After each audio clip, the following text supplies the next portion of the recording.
things on YouTube, with people making these. Some of them had, knots that were 10 inches across, but only, 2 circles, that kind of thing. There's actually a technique for making a 5-sided or even 6-sided Celtic knot in one of these, basically by taking and attaching a 6-sided, or Pentagon shaped feature to both ends, and then you can set it down and cut it. But 4 is enough trouble for me. All right. So this is what I do when I get this, to this point, when it's marked, and I went ahead and hit it with the chop saw just to kind of get a reference mark on there. The first jig in this process is a couple of pieces of 2x4. Okay. So on my chop saw, I've got an outfeed table where I can clamp a stop, and I can run this up against that stop. Now, I set it to where the blade of the chop saw comes through this intersecting point right there. Okay. So on your outfeed table, at the far end of that 2x4 is where you would have a stop. All right. And that would give you an accurate cut, right through the center of the board here. Now, after you get that cut made, and do be sure and let your saw come to a full stop before you lift it up, because it has caught the wood before, and now you got things to fix. Okay. You take this one out of the way, and you put this one in its place. This one is about half a kerf longer than the first cut piece. Reason you need to do the same process again with this longer board is to move it down and cut a half a kerf off of this side only. Okay. So you'll come in after your first cut. Okay. Put this one in its place, and then draw it down again, and you'll take, just a shaving off of this. What that does is that gets you a full 1/4 inch off of, between your 2 cuts. Now, 1/4 inch is important because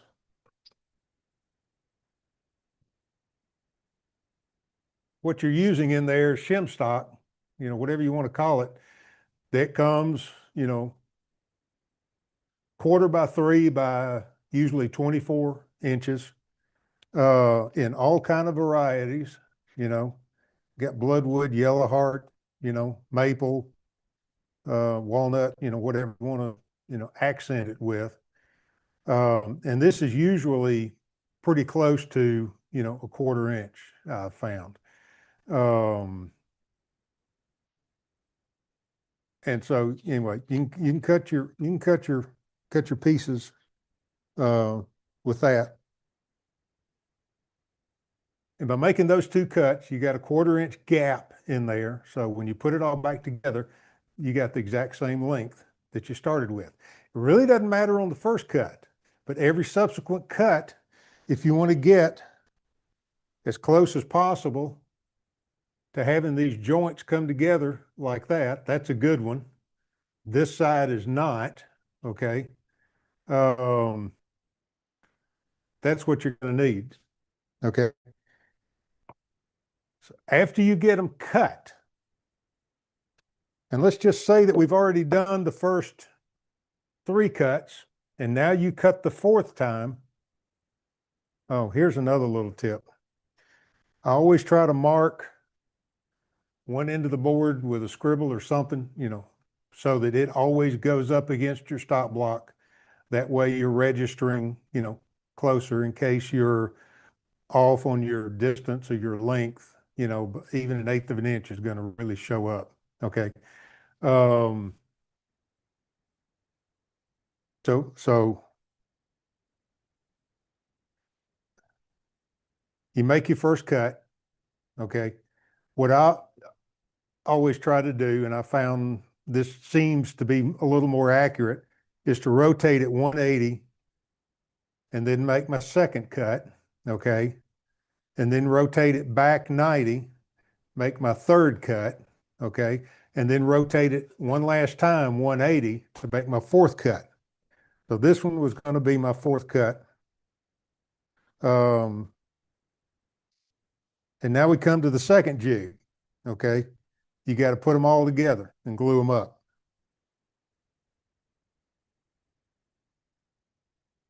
So what I made was a bed. You know, it's important that the bottom and the side are at 90 degrees, of course. I put in a shim to raise it off the bed and also a shim to keep it away from the sides here. And that comes important, you'll see as I put it together, because I'm going to go ahead and just glue this one up while we're here and show you the steps and the pieces, you know, that I use for it.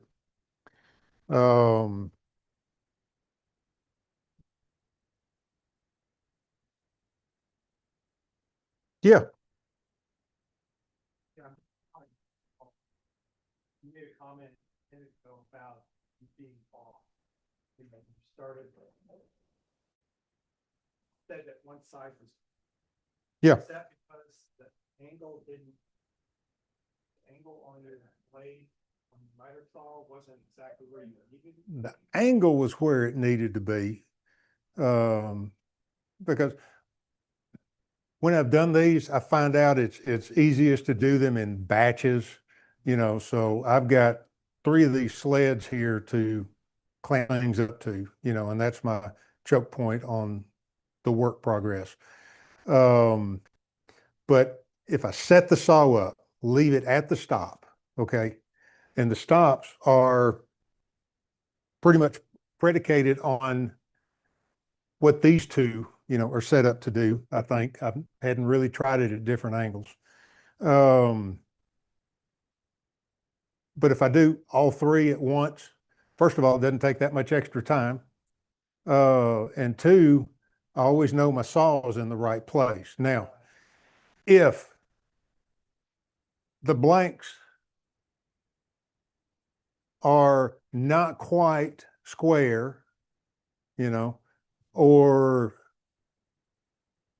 and you might ought to experiment on this. Even if they are square, if the dimension is far from 2 inches, it may make a difference too, okay? But I know if they're not quite square, then you're going to wind up with being off a little bit, okay? And that may have happened in this one, you know. I pull the engineer out, measure it with a micrometer, mark it with chalk, cut it with an axe, okay? So take your micrometer, you know, and measure the sides and see if they're accurate, you know.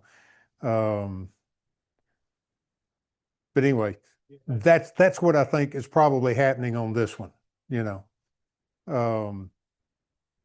I have seen instances where if you, when you're starting a cut and you've already got a piece glued in there, you can kind of tell where the ends are going to match up. And usually on that 4th piece, for some reason, I may have to adjust the stop that places these by 1/16 of an inch, you know, something tiny.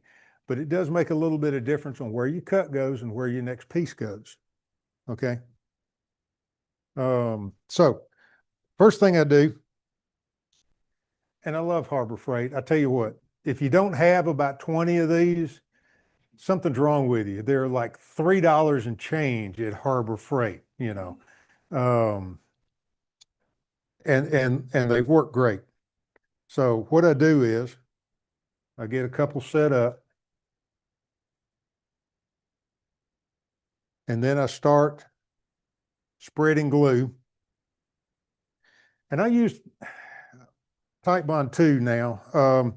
And I've used everything. I tried epoxy. I do not recommend epoxy. unless you've got very rough wood, it doesn't grab enough. I've tried the white Gorilla Glue. That seemed to do okay. Um, I've used Titebond 3. Obviously, it's a good choice if you're in a really wet environment, which these often may be. All right, just get some glue spread up. But after reading up on glues and their certifications and all that, um, I've just gone back to Titebond 2. Okay. Uh, there's an ANSI, which American National Standards Institute, if you're familiar with, that kind of thing. They've got a waterproof um, standard, and this meets anything that you should wind up seeing with using the rolling pin. Obviously, you don't immerse it, that kind of thing. All right. So I'm getting this well covered on both sides, with the glue. I've got these two covered, and I've cut these on the table saw so that they're just a hair over the width. And I'll start out by clamping one side firmly to this, up and down. Okay. And the next thing I do is come over with a longer one.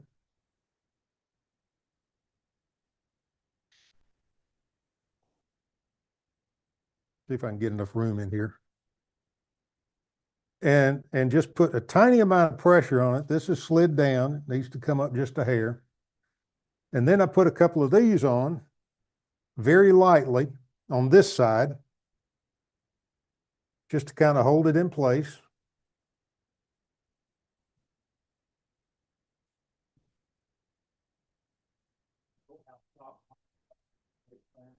Do what?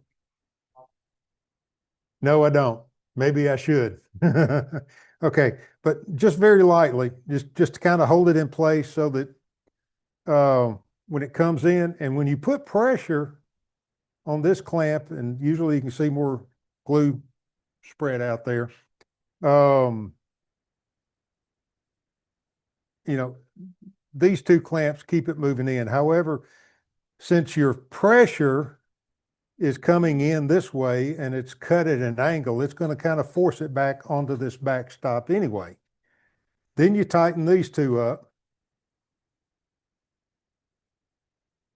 and you let it sit for a few hours.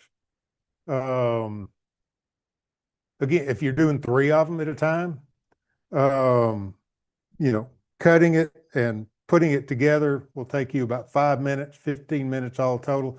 A couple hours later, you can come back and cut it, for the next one. You can do all your cuts in one day and let it sit overnight and be ready to turn in the morning. But that's what I let sit up, overnight before I turn. Since this is the 4th cut, this one's going to be ready to turn by tomorrow. Okay.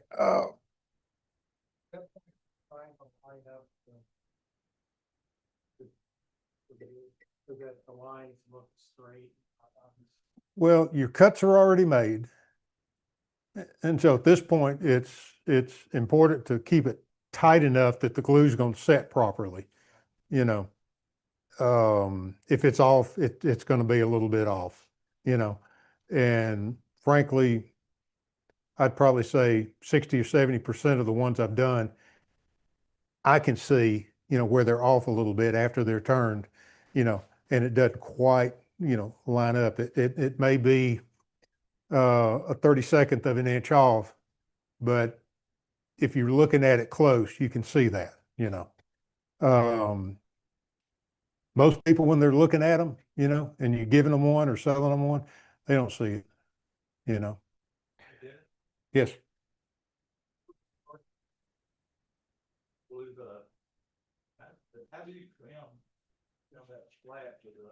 Okay. And Yeah, obviously. So what I do, and you notice on this, there was a gap between the shims and the on the back and the shims in the bottom. That was so that this piece can ride, a little bit proud of all four directions, all four faces on here. Okay. Once it's set up, you take it over to your bandsaw and just trim it off. Now you're going to have to do that. That's probably a step I should have covered. Well, no, from the yeah, you just set it. Here's your bandsaw blade. Here's the piece that's sticking proud. Just set it on there and shave it off this way. And do that on all four sides. You're going to need to do that before you take it back over to the chop saw, okay, and cut the next slot, okay, because it's going to need to fit, flat and flush, okay. Um, and yeah, sometimes even after I hit with the bandsaw, I'll take it over to the belt sander, you know, and kind of rub it a little bit there too. Um, and you can see on this one, maybe you can see a little bit. This one right there, it's kind of falling down a little bit. Doesn't reach all the way to the surface. I'm not worried about that because 2-inch square block, you're going to cut it down to 1 3/4 to 1 7/8. Okay. A few weeks ago, my wife was watching a cooking show and she called me over, and they were just finishing a segment on, um, rolling pins, and they were picking out the best one, that they thought, whatever. And their idea of a good rolling pin came from Williams Sonoma, and that was their top choice, French style rolling pin. You can go look on there. You can get those for 20, 25 bucks. You can't even buy these blanks for, 20 bucks, So, but 1 1 3/4.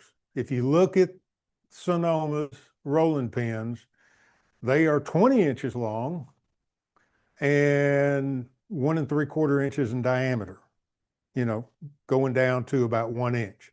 Now that's what I do with mine, go down to about 1 inch, but their taper is much, much longer than mine. I really think they've got less rolling space than I do, but I don't have one of theirs to compare really. Um, but yeah, that's how you get this off. Once that's cured, just take it to the bandsaw. You could use a handsaw if you wanted. Um, be a lot more work, but you could use the belt sander to get it all off.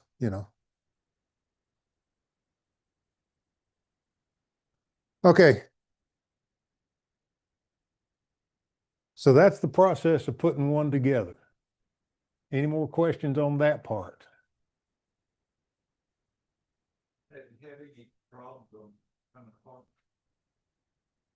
Yes, I've had a couple. Um, and I think it was from ones, I mean, the first maybe half dozen that I did, and I used the epoxy, went to the family. And I've had two of those come back to me. Um, one of which was just dropped. Okay. The other one, my daughter was using it to crush candy with, you know. Yeah, it's not a mallet, but uh, that's one reason I just went back straight to the wood glue, because if something's going to break, it's going to be, uh, breaking the wood too, you know. Yeah. Now, I will tell you this, since we're talking about the journey on this, uh, I figured out what I wanted it not to look like. I, made one for my wife. I actually made two for her now. And my sister saw it. So sister lives in Bordeaux, France. They obviously do a lot of cooking over there because they're in France. So she wanted one. So I made one for her and her daughter. And then my girls see it and go, duh, where's ours? So there's another three. So then a couple of people that know my sister, are seeing these things. And I actually sold my first one to one of my sister's friends who's here in the States. And then I sold my second one. One of my sister's friends over there is a professional chef and was over helping Janice do some prep work for a party that they were all going to have. Saw the rolling pin and she wanted one. So now I actually have one in the hands of a professional chef in France, for whatever that's worth. But then I have sold another 8 or 10 all total, I think. Don't really try to market them, but people hear about them or they see them, and Going into mass production. No, I haven't gone into mass production. It's not that kind of thing. I mean, we're talking about over about a 4-year span, 5-year span here. Uh, I'm up to about $115 to $120 for the exotic woods. Probably $90 for the maple, cherry, and that kind of thing. Which, like I say, you can go to Target, Walmart, online and get them for $20, $25 without a Celtic knot. That's right. You know. Um, but yeah, it to me, it's hard to justify that cost, but that's what I've had people pay for it, you know. Um, some of the exotic woods, are going to cost you, $35, for the blank. So you got to get some, money back out of that. All total, doing the cutting and gluing process, especially if you're doing it in batches, you can get 3 of them done with an hour's investment, just in doing that, 15, 20 minutes here and there, in the shop. Okay. And we'll see how long it takes for me to turn one here, but half hour, 45 minutes, you know, it's not that difficult a turning job. Actually 4 pieces makeup. Yes. Yes. But you got really 4 days involved in waiting on glue to dry. Not really. You get it all done in one day. I mean, think about it, after an hour and a half, 2 hours, you can unclamp it, cut it, and you can't turn it, at that point, but you can move on to your next cut. Okay. So you can get it all cut in one day. And you could probably turn all 3 of them in the next morning, before lunch. If that's what you're planning on doing, a couple of cousins that have got them from me, I always give them the option of looking around, here's the different kind of woods that I have for the, accent, and let them decide, what base wood and what accent wood they want. That's kind of a neat thing. When you do that, okay, so you're gonna plant that one up, let it dry. Yeah. Bring it back to your saw and trim that, so it's Right. square again. Flip it, you said 180? I go 180 the first time. And Right. then just do 90 the next one? So yeah, because And then you're gonna recut what you already just glued back together completely. right, That's the right. difference. The first one kind of sets your first mark. The second one creates an X in there. And I do that to try to mitigate some of the, differences in the wood thicknesses and all that from one job to another. Okay. And then you have to go 90 and then 180 again to get your other X in there, You've got an hour and a half in between each one. That's a day job of putting them together. Yeah, it'll be a 1-day job. But I mean, That's what it's you want one, for it's free. 1 hour out of a day job. And I'm sure you're not going to sit around and watch glue dry any more than you watch paint dry. You're going to be off doing something else, you know? But yeah, it's chronologically, it's going to be, a day job to get 1 to 3, to even 5 pins, put together. Yeah, yeah. Um, I will go ahead and show you this right now, but and then we'll get to turning one. I made up this just so they'll dry. Um,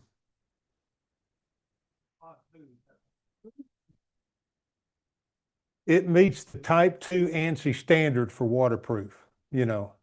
Type Bond 3 meets the ANSI Type 1 standard. I don't remember exactly what all the details are between those two, but 2 is less waterproof. Yeah, oh yeah, that's right. It's interior use only. Type Bond 2 can be put outside, I think it's not in direct water, but it can be put outside, to stand that. So, Flood resistant and then Type Bond 3 water. right.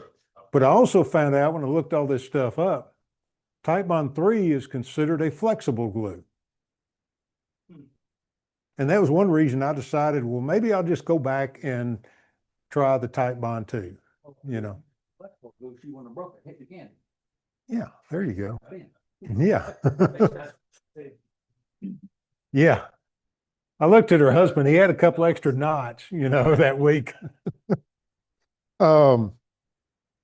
Okay. So I'll just cover the last jig right now, because I'm not going to completely sand and finish this other pen. I just made this as a stand. And if you see, this is just a piece of plywood that I've trimmed down, cut it with a hole saw, Forstner bit, so that it's a cradle. And I'll come through and I use walnut oil. Done a little research on oils, and you need a polymerizing oil on this. Mineral oil will do, but it does not get hard. Walnut oil in oxygen in the air will polymerize. It'll turn solid. Okay. So you want to put that on here after you wash it. Is the walnut oil you're using the pure walnut oil? Yes. That has been heat treated? Mahoney's. Yes, Is it Mahoney? Oh, it is it's Mahoney's. Okay. It is. They've got polymerized walnut oil that actually has polyurethane in it. No, you don't want that. And that's, what was it I was seeing? Yeah, trying to drag all this stuff out of my memory is hard sometimes.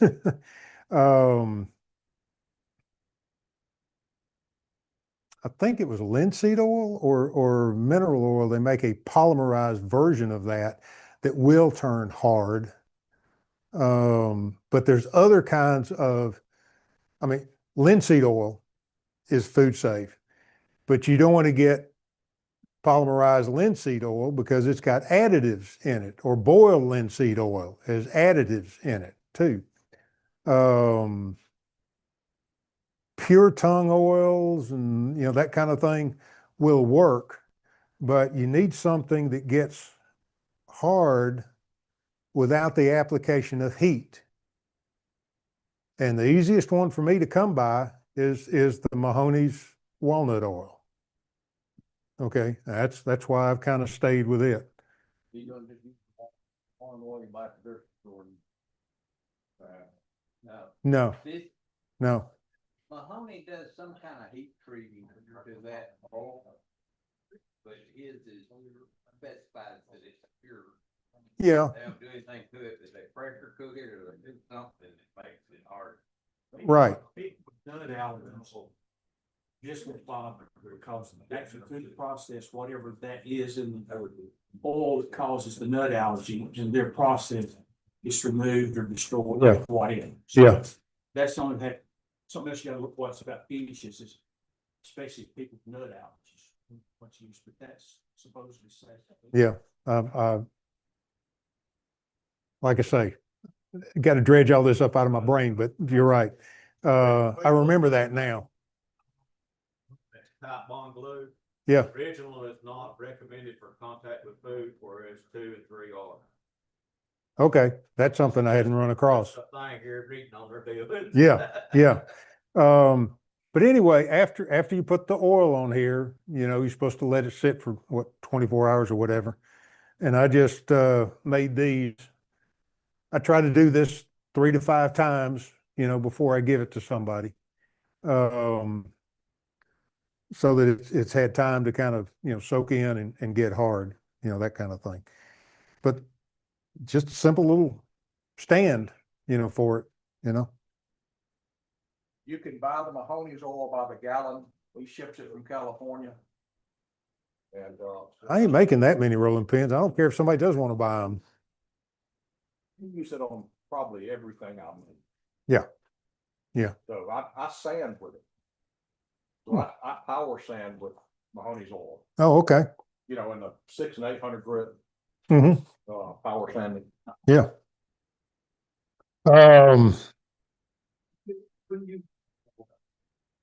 Mineral oil does not polymerize. It does not dry hard. Okay. It is food safe. I guess one other thing you could use is the walrus oil, butcher block, stuff, you know. I've not tried it, but, it might work.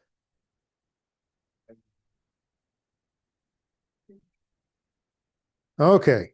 So let me get the parts out here, and show you what I use to turn this thing with.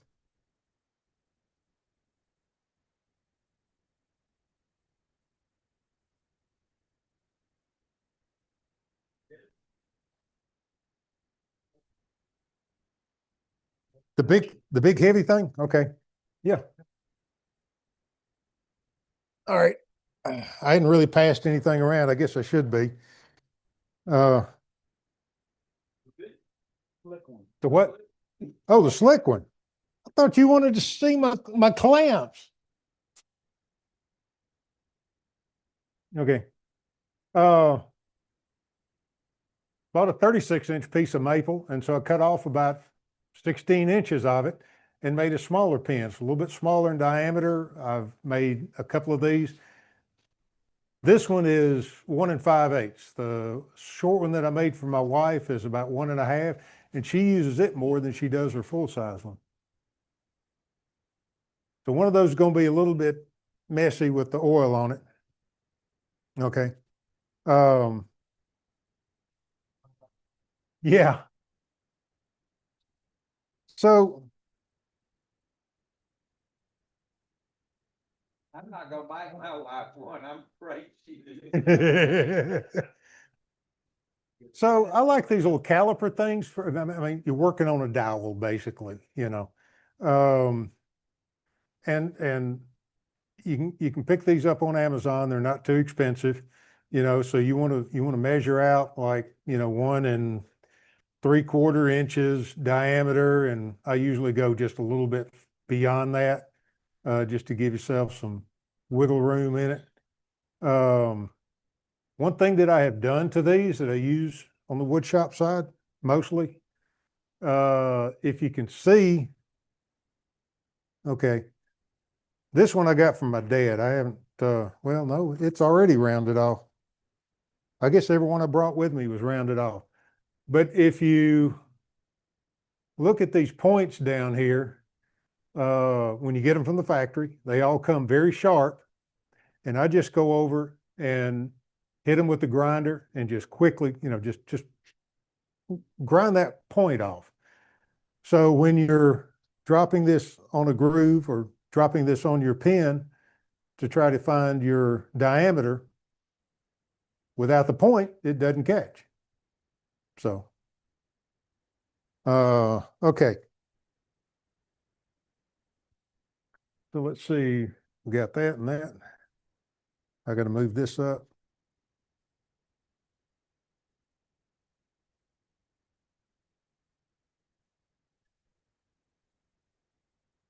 So I've already found my centers on this and, got me a little point on each one of these, so that they'll set in. And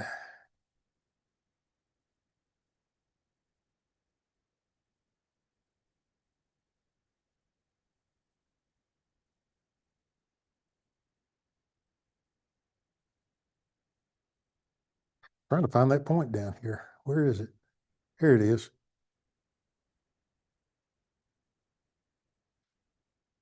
Okay. Let's see how this machine, all right, on, off, speed. And I guess that's about all I need to do.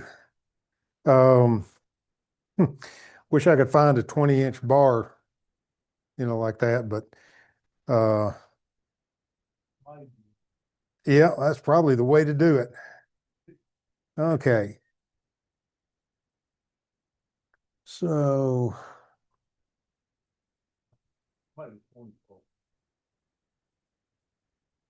I think they actually do make them, but they require 2 banjos. The ones I've seen for sale. Yeah. All right. Now, trying to micro adjust this thing, make sure it's parallel, because I use it as a guide also. I just look at the bed and try to line it up with that. Yeah.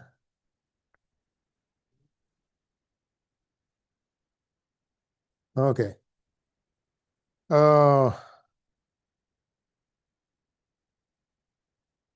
right, got all my tools over here. Where's the safety glasses? There you go. How long is that, two rest, Like 13 inches, I think. wood is how long? 19? Say, I Well, it's actually 21, but you're turning 19 out of it. It's 15 inches.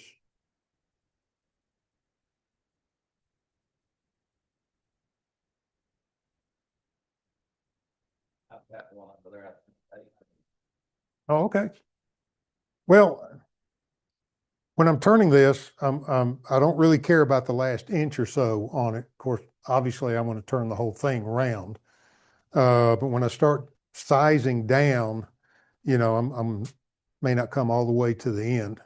And then, of course, you've got to find a spot where you start rounding it off down to your tapered end, which another little side note on it, in discussing with my sister the fine points of a French rolling pin versus American rolling pin, she tells me that the taper, the reason for the taper is that's where you get your control, going side to side on it. It's not, I mean, that's the purpose of it, Yeah, yeah. It's not something, to grab hold of or whatever, but you actually start rolling with your hands in the center as you go back and forth and work your way out to the edges where you need your, lateral control like this. So, now you can go home, start making your own bread and biscuits with your homemade rolling pin. So, okay.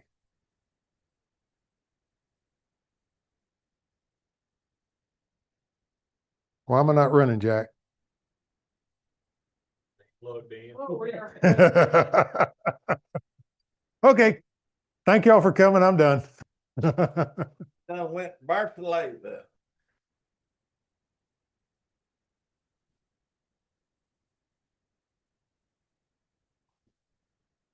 Okay.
So this is just a simple process of taking your roughing gouge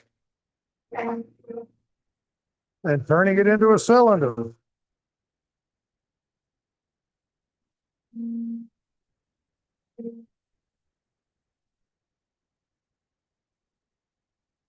And I think the tool rest that comes with most of these full-size lathes is about 12 inches. So, whether you've got one a little shorter than this or not, you'll have to shift it once at least.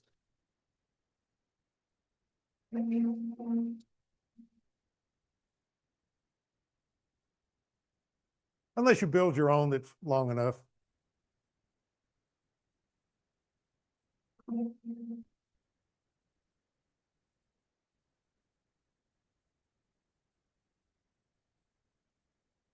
Almost.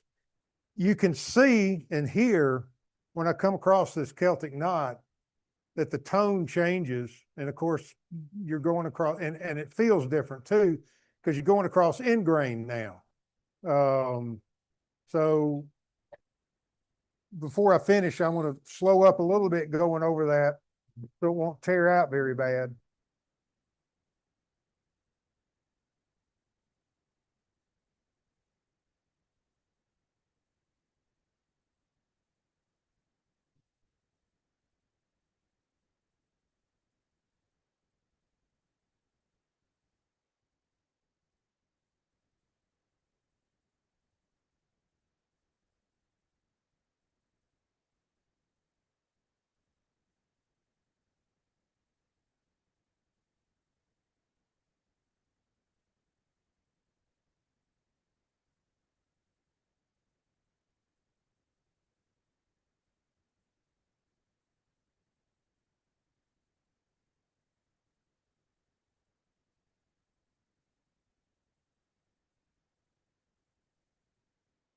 Okay.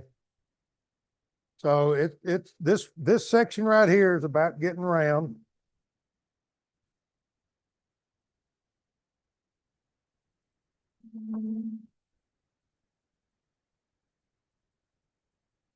Okay. So here, I guess my next step, and whether you turn the whole thing round or, stop right now and do it. I don't guess it really matters. Okay. Here's a good point. I don't know if you can see that in the camera or not, but this piece of wood right here, dropped a little bit when I glued it. So it's still about a 1/4 inch down, but that's going to be taken care of, when I size it for 1 3/4 inch diameter, because, I'll be down about that size then, and it'll all be turned away. So, Pin is walnut, but what did you use for the knot then? Maple? maple, yeah. No, that actually may be ash. But either one of them is going to be a white wood, and it's going to look, fine with it. Yellow heart looks real good with cherry and walnut and that type of thing, because it's got that little sheen to it. And when I've used a maple pen, I've used walnut accents, purple heart, bloodwood, I think looks better than, red heart, just because it got more color to it, that kind of thing. But, you can go out to your woodworking sites and just look at whatever kind of woods they have. I noticed Woodcraft's got some woods I've never even heard of out there now. In 1/8 inch pieces. So, I hadn't bought any yet, but just good to know it's out there. That's Indian rosewood. Should have brought my jacket.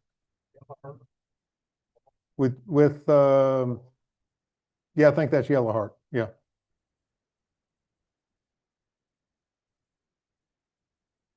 Okay. I gotta get the yeah. I thought about the jacket, but I figured with the weather it might be too hot, but oh well. That's the way it is. Another swig of coffee. now that I got some wood chips in it.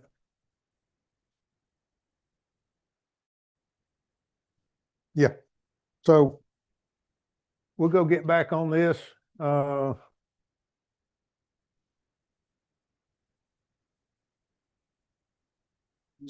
I'll start out close to where I think that things are going to end.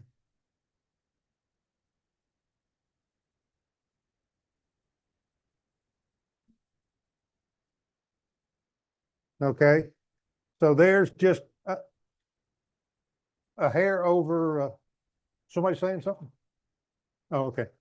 Just a hair over 1 3/4 inches. That gives me a little bit of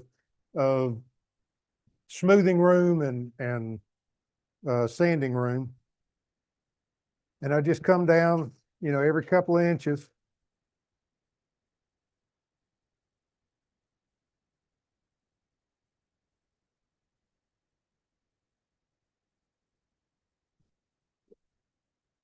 Yep.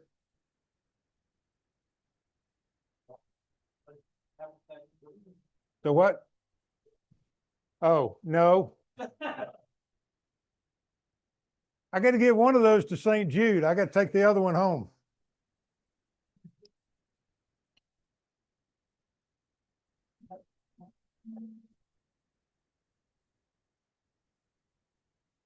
Jerry, if I recall properly, you got me into this. If you want a rolling pin, you got to pay full price for it.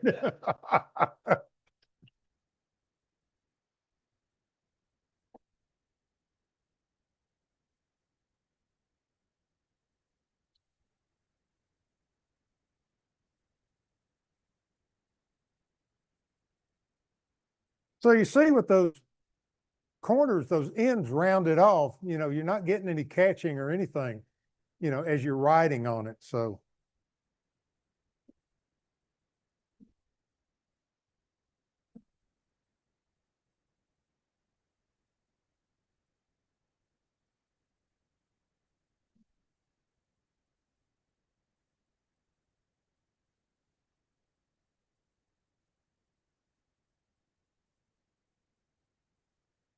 Okay. So I will go from there to turning this around and we'll get the measurement on this one next.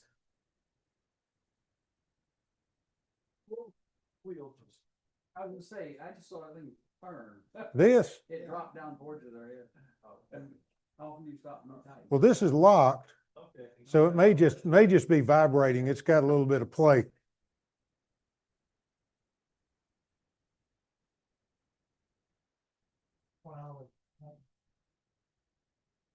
Okay. So back to the rough and gouge.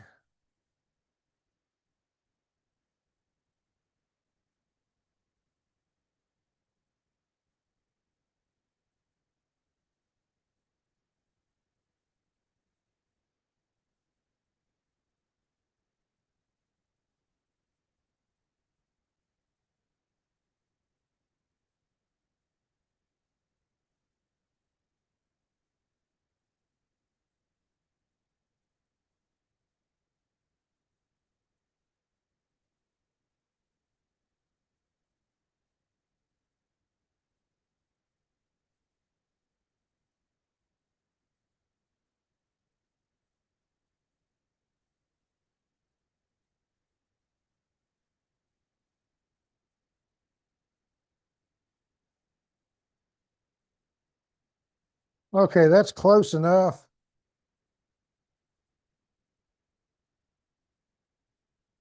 Just kind of smooth it out where I've been going fast. All right. Then we can come back to the parting tool and the caliper, whatever you call it.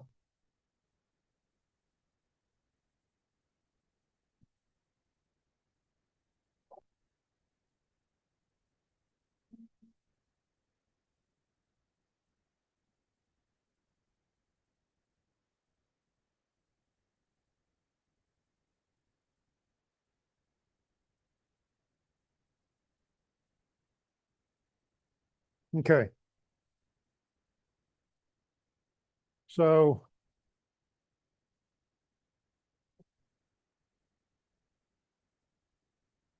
my next step is to just keep turning it down.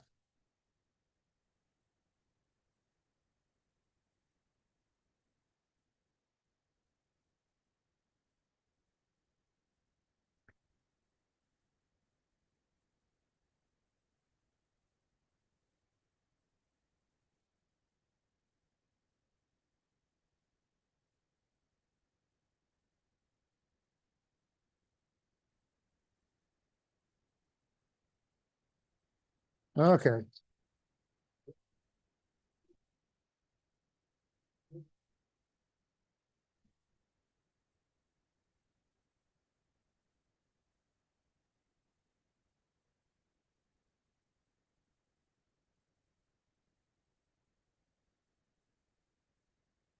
I don't know if you can see this in the video or not, but I'm turning this, I'm still leaving a little bit of mark, from my measurements, but I'll get all that smoothed out later. Now this part take a little bit of time with, because you're hitting glue and everything else through here.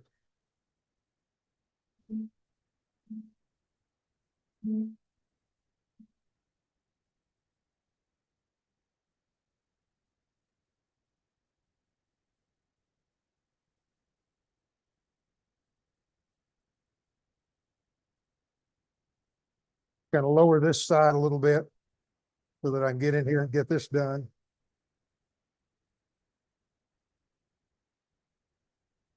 Just kind of taking my time with it.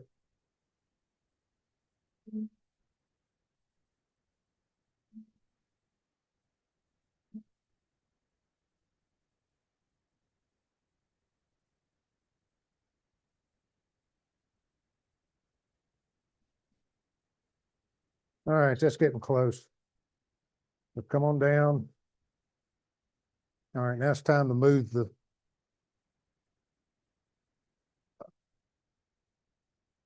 this down here.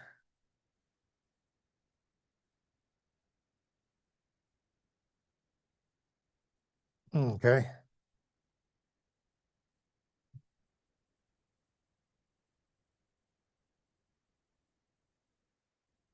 I think I'll move that a little bit closer.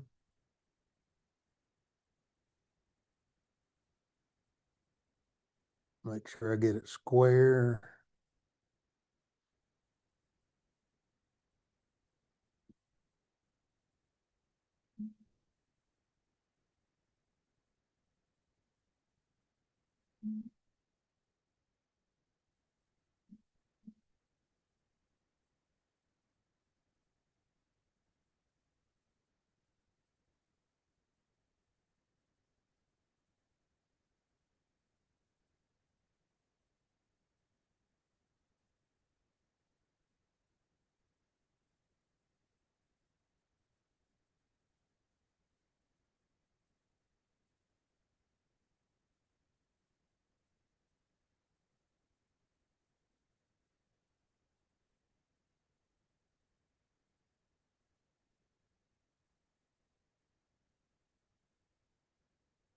Okay, so we're essentially round now. Still got some high spots and low spots and that kind of thing.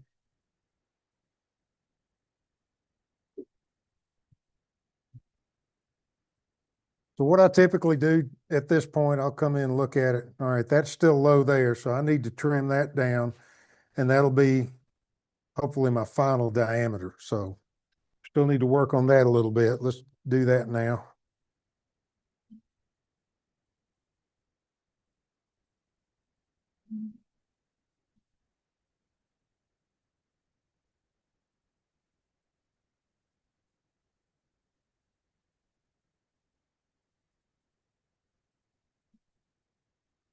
What I have found, as long as you keep a diameter above 1 5/8 inches, it'll be a nice looking rolling pin. If you get above 1 7/8, it looks too fat.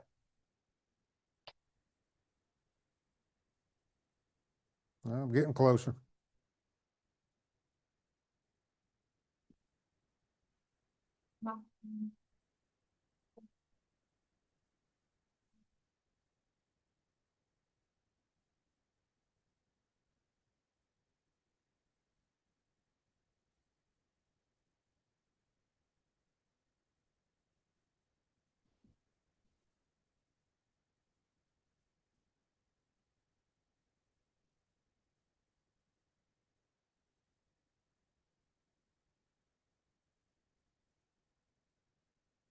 All right, just another 64th of an inch.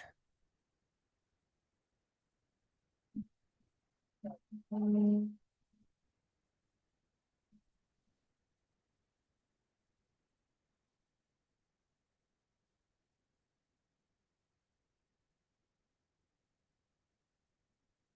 a little bit of glue on the surface there, but looking around.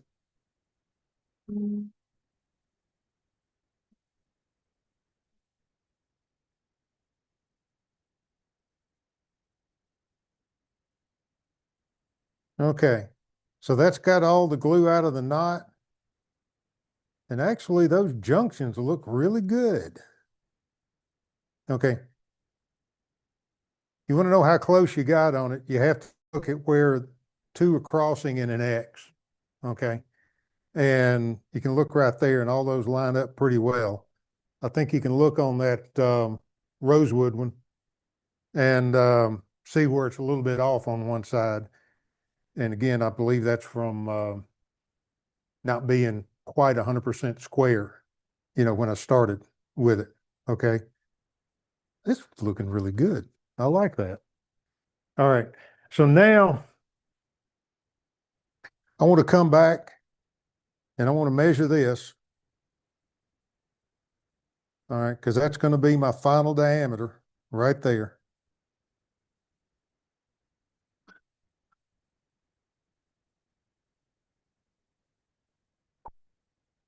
All right. So a little bit tighter on that side than that side. So right there's my final diameter. There's enough difference here. I think we're going to go another step and go back to the parting tool to gauge some depth here on some stuff and then finish turning it down again.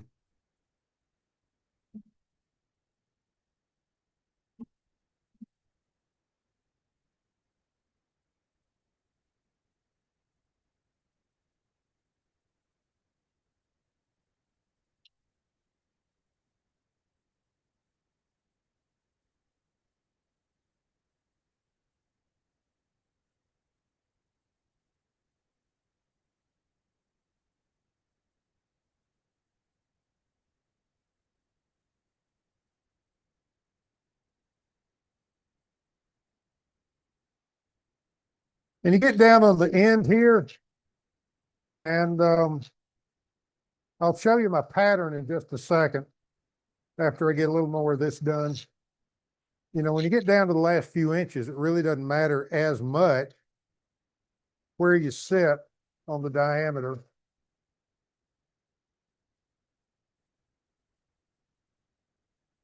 Because you're going to be carving away to about an inch on the very end.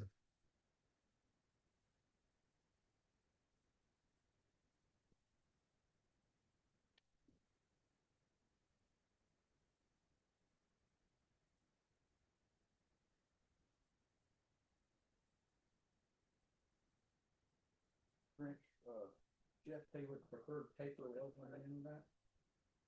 Do they prefer the taper? Yes. Did they tell you what the angle the taper preferred? No, they didn't. But again, if you go look at what the APT, cooking show said was, they really like the shape and style of that Williams Sonoma pen. And they've got a long taper, but they go from 1 3/4 down to 1 inch on the end. So I try to go, because my taper's, kind of shorter, about 1 1/8 on the end. Sometimes I've gone less. It just depends on how good I'm cutting that day.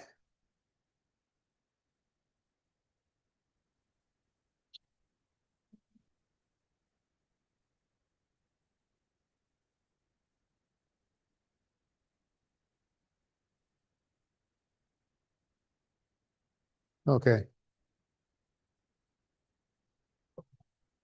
At the very end, I usually run a skew across it to kind of take out any leftover marks or anything like that. And, and smooth it out. And the next step after that would have been to cut the ends off and, well, sand it if I needed, and then cut the ends off. Probably volunteer to come over to your house and show you how to use that skew. Well. Okay.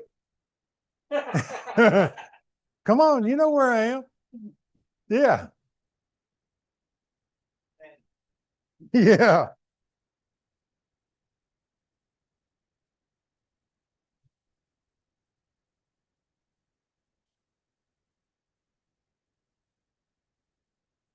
Well, okay. My history on turning started in the middle of COVID. I'd gotten my shop built the year before I retired. I put in my papers to retire in about November of 2019. Within 6 months of when I was going to retire, I'd put in a date of, I think, May 31st. And then, of course, we had COVID. And I worked for the government. They sent everybody home in February. So I'm sitting at home. I've already divested myself of a lot of my responsibilities. I'd already completed, ended a couple of projects that I was working on. And so I'm sitting at home trying to work from the house. Can't collaborate with anybody because I'm not in the office. Well, try to put a good spin on it. That's 3 months before my actual retirement date. And so I figured the government gave me 3 months of pre-retirement training because I'd be done within 1 or 2 hours, with everything that I still had left to do on my own. So part of that was looking at YouTube, trying to figure out how to turn because middle of COVID, you couldn't find anybody to, sit and show you. So that's where I learned. I started out with Allen Batty and the skew, and I thought the skew was the only tool to use for a long time. I was getting real discouraged.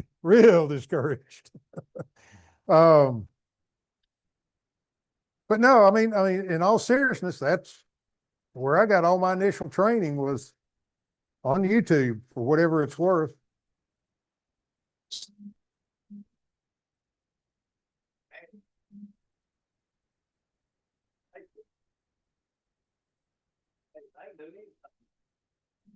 Yeah, I noticed.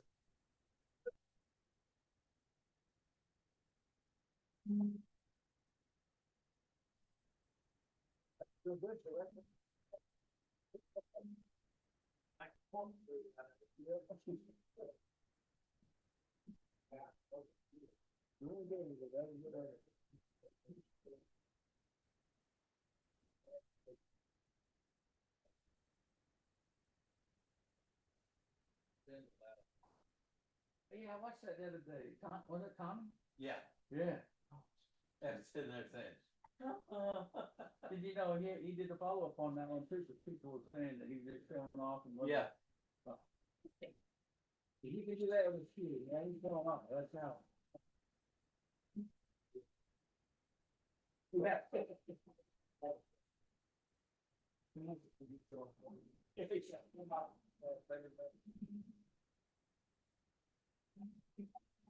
All right, so I'm getting close to the end of this.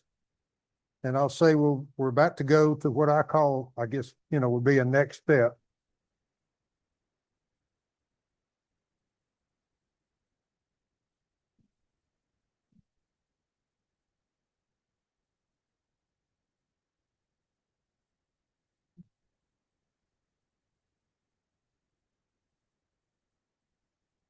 Okay.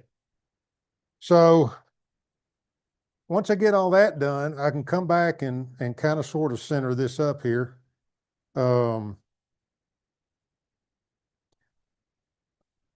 Because at least this center part here, it's kind of critical that it's fairly even.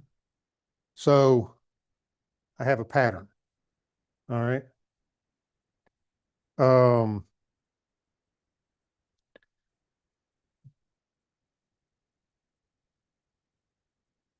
And so what I do is I've got a center line on my pen, and I've got the ends for the 19-inch length.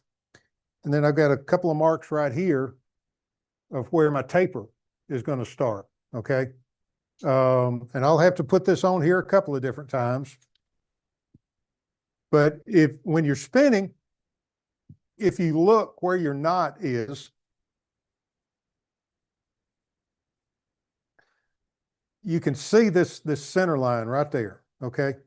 That comes up as a little bit different color than, what's on either side of it. All right. So that's where I put my center line mark, is right there. And then I'll come mark that end, and I'll mark my tapers. Now, this is all going to get worked off as I go down, but I'll put it back on again in a minute. This just gives me a reference to go from where I am now. All right.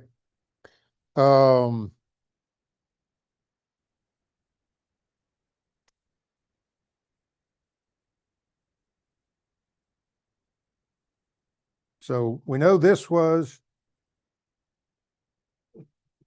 yeah, I will go ahead and turn that off. We know from before this was my narrow point. Okay. And unless I've turned something else more narrow than that, that's about equal to it. I know that's high down there. All right. That's about equal to it. It's all about equal to it. So that's good. And I am at 1.6 inches at this point. So I'm at roughly 1 5/8 inches, which is still okay, at least in my book.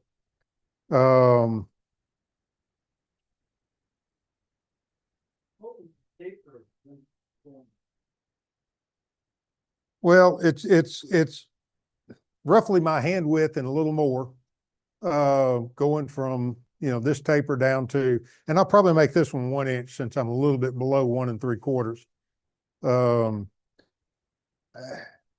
The ones on Williams Sonoma look like their taper starts about this far in, and goes very shallow, I mean, just Google Williams Sonoma rolling pin, it'll come up. You can take a look at it. I've always made mine with less, for whatever reason, and I guess because it's the women in my family have come in and it's all been the women that want these. I'm looking at people with smaller hands. So, I'm just using mine as a guide to, show where the roll off goes, so that they'll have plenty of, with smaller hands, plenty of space to roll.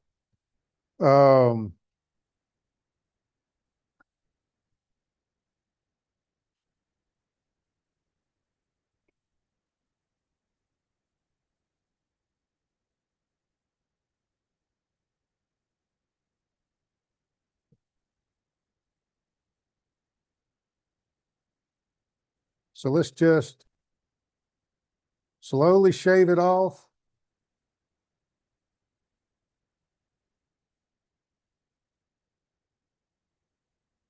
Okay. Now, whether it's a good idea or not, I don't know, but you see where I'm coming across there with it running, and it makes a burnish mark.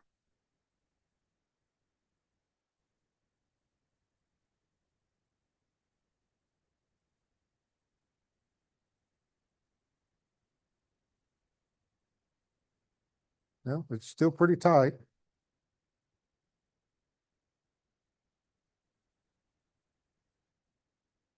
All right, there's my reference point that I'm going for. So I'll go from there, carefully putting it on.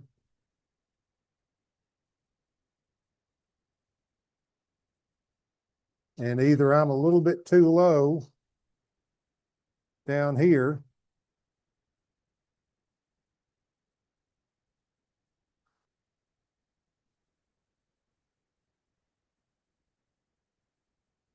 I don't know. The fact that that's giving me burnish marks all along it. I think that's probably all very close. So I'll save that and hit it with the skew. Let's go on the other side of the knot and see where we are. I can see that's a little bit larger. Yep. So let's just hit it a little bit and try to get it all even.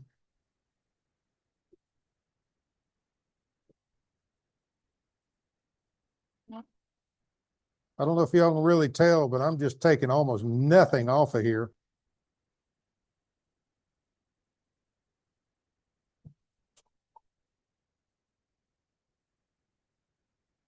All right, got to get a little bit more off the knot, and that's going to take a second.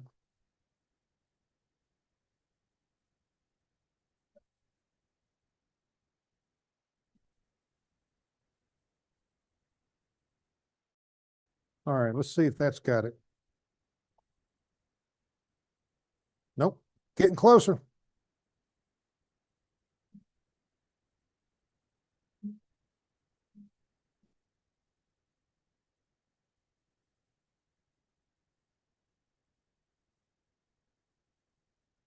Okay. There's my next point. So between those two marks, I need to come down just slightly.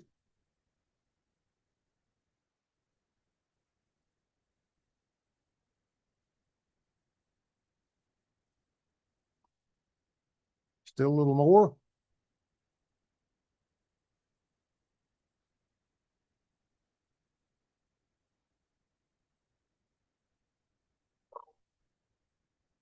All right.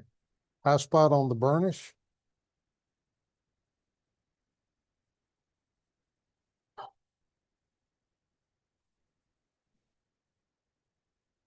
All right. My high spot's getting a little bit closer, narrower, whatever.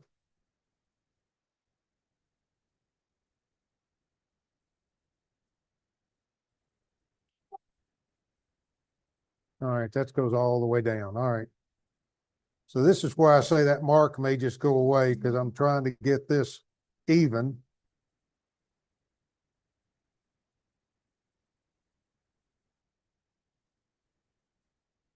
All right, that's good.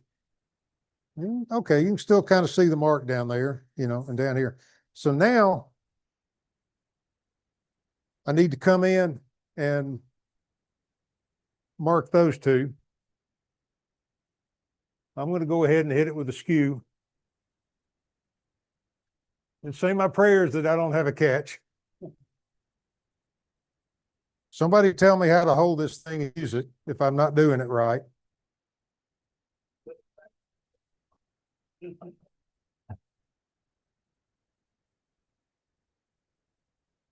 Okay. Yeah.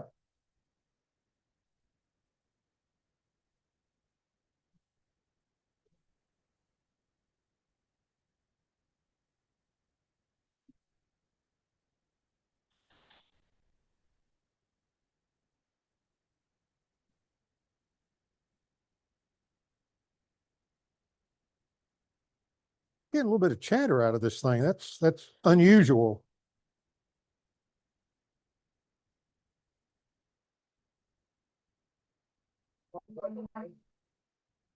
Say what?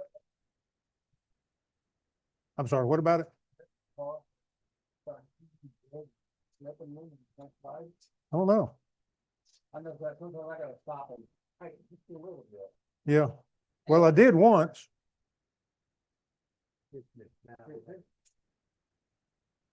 Yeah, I guess I did need it.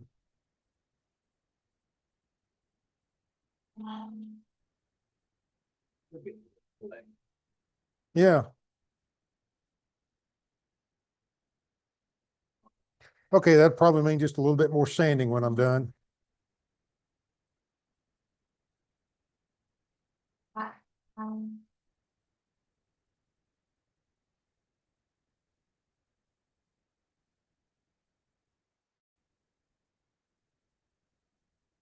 Something caught. I felt it.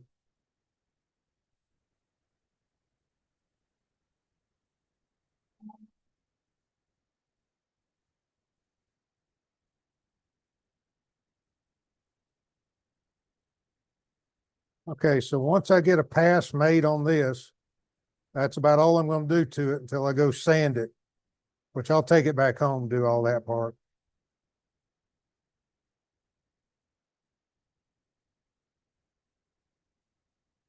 All right, right up to my line, okay. Um, now see my line's gone over there, so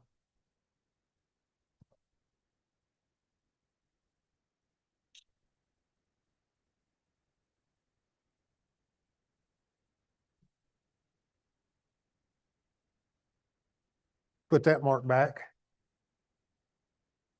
And I'll come in.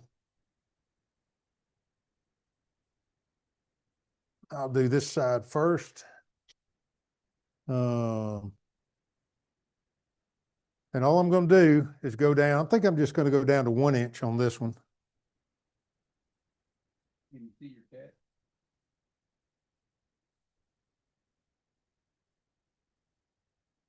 No, it was just something that flaked out on me. I thought, yeah.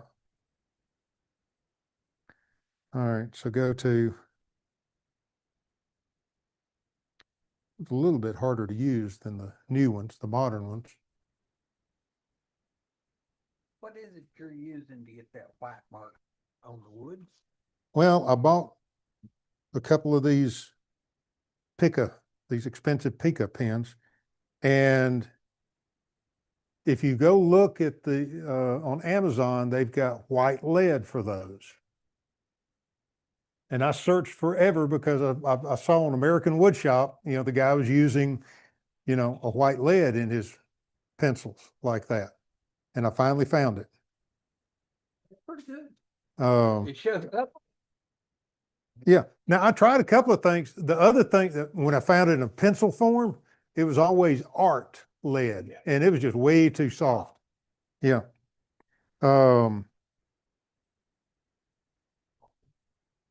Yeah. Uh, if you go look these up on Amazon, you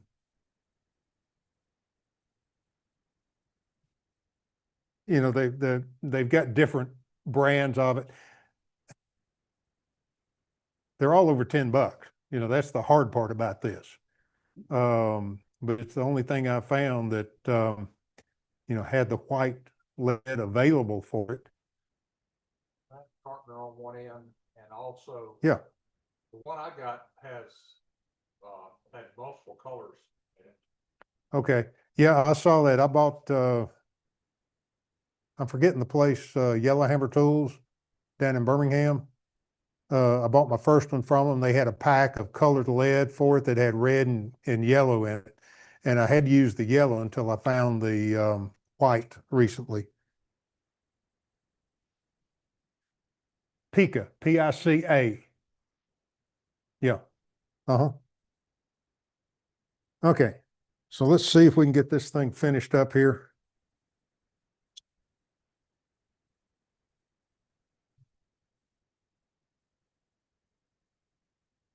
And I'm coming a little bit outside the bounds of my rolling pin. Okay. So that's about my 1 inch mark.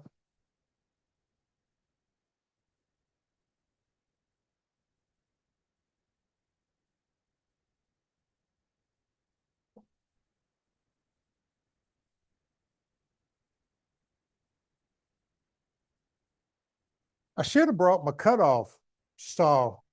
Um, it was one of the tools that I got from my dad. Um,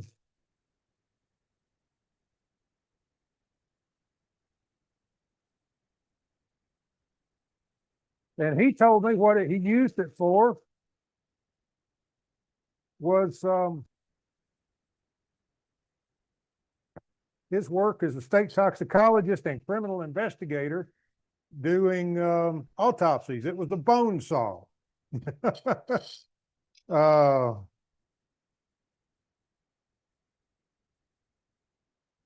but it works real well to get in and you know, saw off the nubs on these things.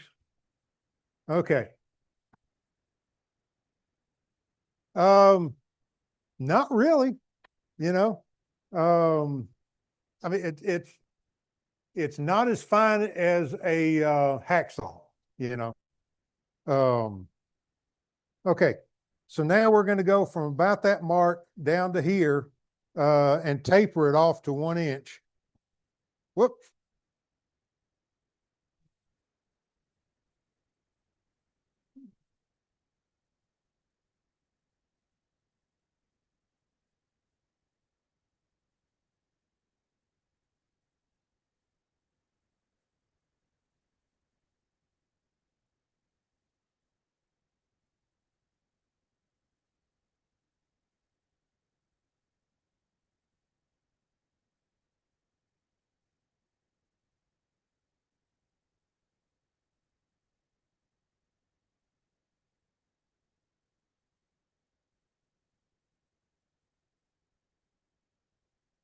Now, a lot of times, and I did bring another tool rest, I find it easier, you know, to kind of get your shape and your angle with a smaller, shorter tool rest. And I'm going to put another mark on this thing because I've already cut most of it off.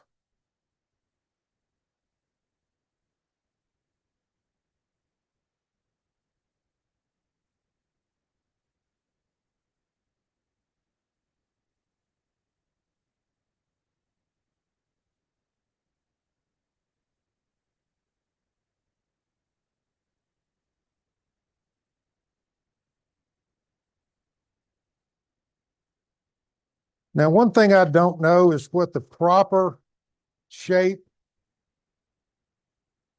for a handle is. So I just make a gentle curve up there where that line is onto a straight slope.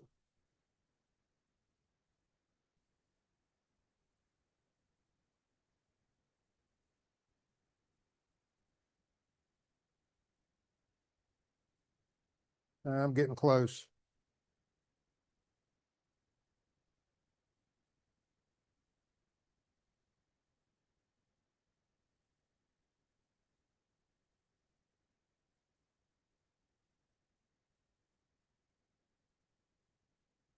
Not yet.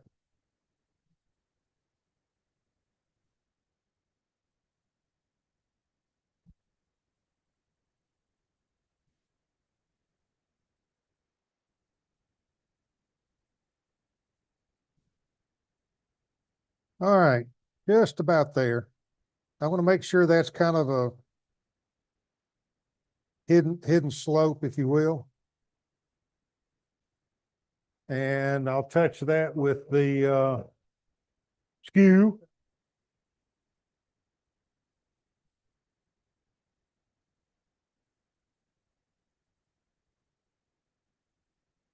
Say another prayer for no catch.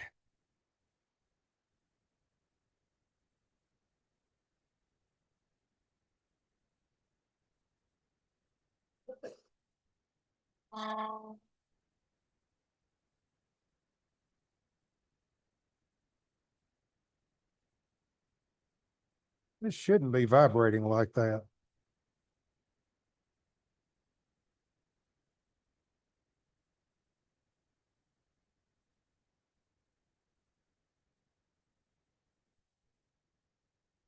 Okay, so that side's done.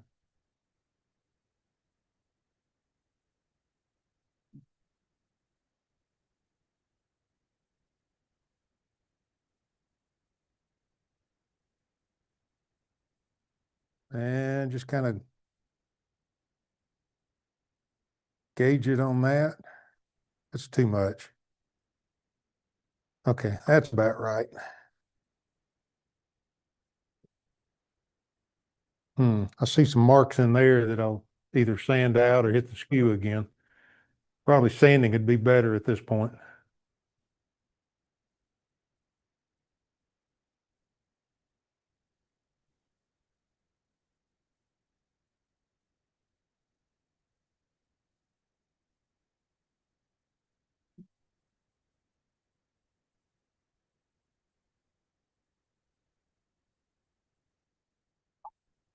Yeah, being right-handed, I'm sure one of these handles is gonna be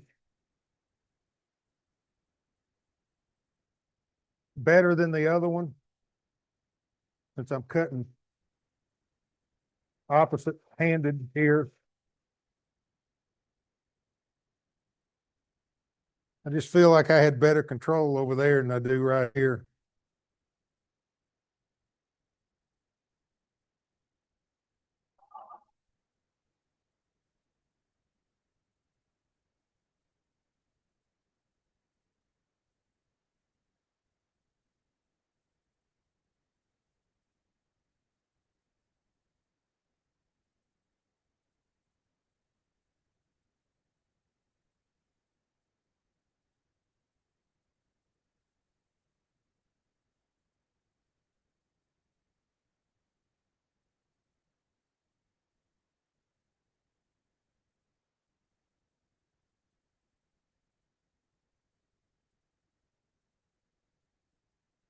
All right, getting close on this one.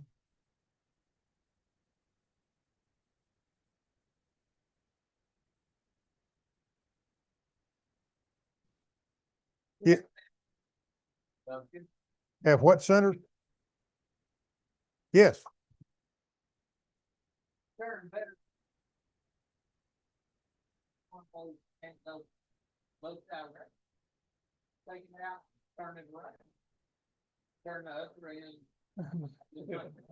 I guess I could. But that's. I just, well, it's an extra step and I have no confidence that I'm going to get it back centered again, you know?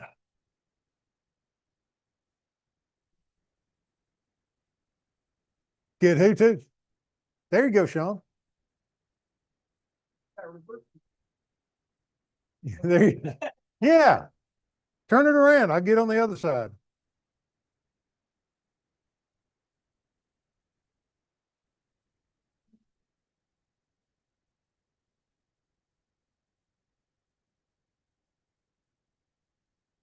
All right, now we're about making the last pass or so on this.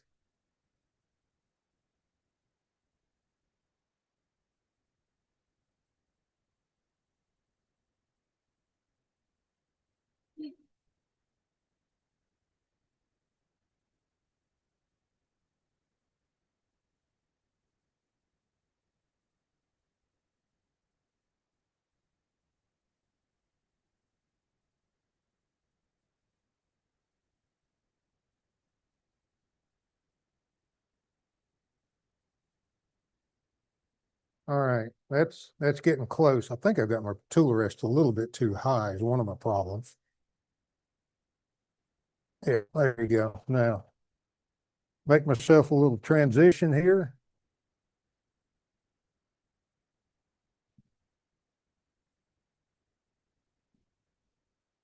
Okay, and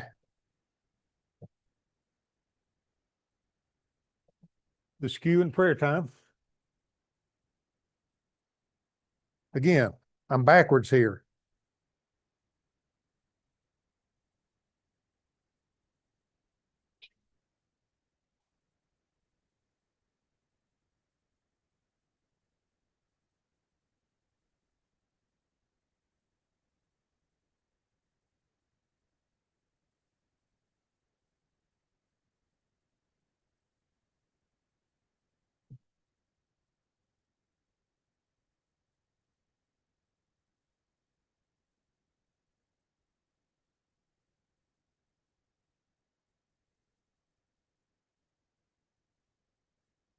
And I'm down to the 1 inch mark. Okay. So from here, I go back to my jig again. I use it. I'm using this jig a lot, but it keeps me straight on what I need to do. Going back to the center line.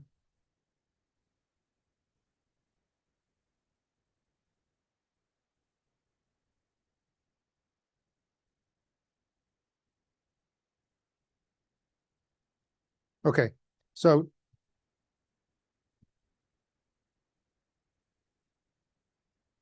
I'll come in with the parting tool. Well, actually brought this one to do the little ends with. So we can come in right about here and just get that way down out of the way. Leave enough on there that it doesn't turn itself off, of course. And take a smaller one and just round this off.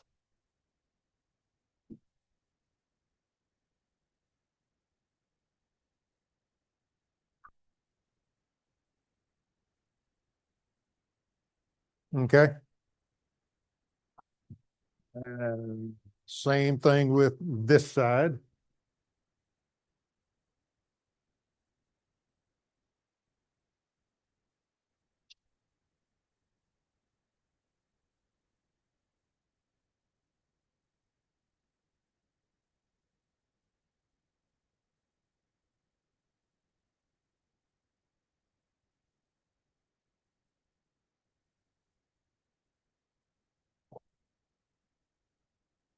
And round this off.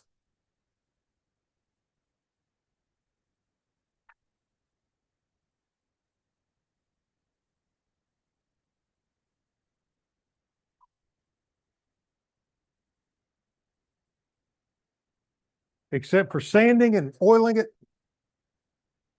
this is a rolling pin now. And I can see where I had a little bit of that chatter mark stuff. I've got some unevenness in here, but 60 grit sandpaper does wonders for that kind of thing. You know, just takes a little bit more time to work it out. You won't need that in your sandpaper. Not with walnut, you know, some of these harder woods, yeah, you do. But yeah, I got a lot of chatter marks in this thing. Yeah. And while this is going around, it's 11 o'clock. 15 more minutes. Yeah, well, anybody got any questions on the rolling pin first? So you vamp off the end pieces, then what do you do?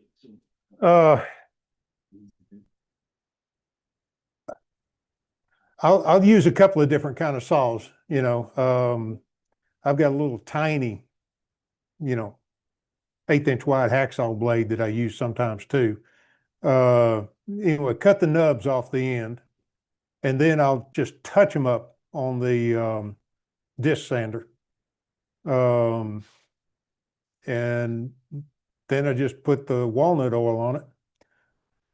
Again, put 3 to 5 coats on there, you know, give it a good solid base on there.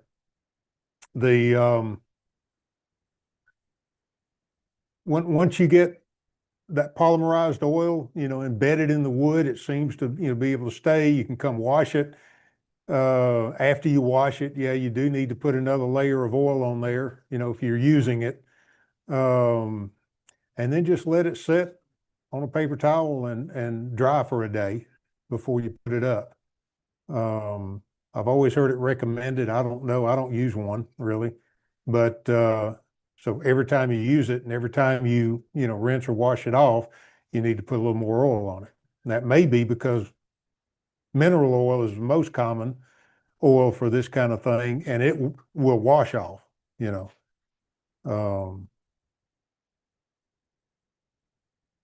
When I have gotten a hold of a rolling pin that I've made a long time before, and I got a couple of them in my shop I've had for over a year, you know, they always seem to feel dry to the touch, and then I put more, you know, on it. I never use that mahogany, but I made one for my wife, just accidentally one day. Yeah. Piece of wood, came out about like that, but I don't have a fast place. I just use none but walnut oil, a piece of walnut. Yeah. And it, inside the house, I don't think too bad, but I coat it every time you use it. Yeah, Ready to go, exactly. Okay. but I don't have to try it on my home. Yeah. Well, it's already after 7. The only thing I was going to do, which I'll skip that, you know.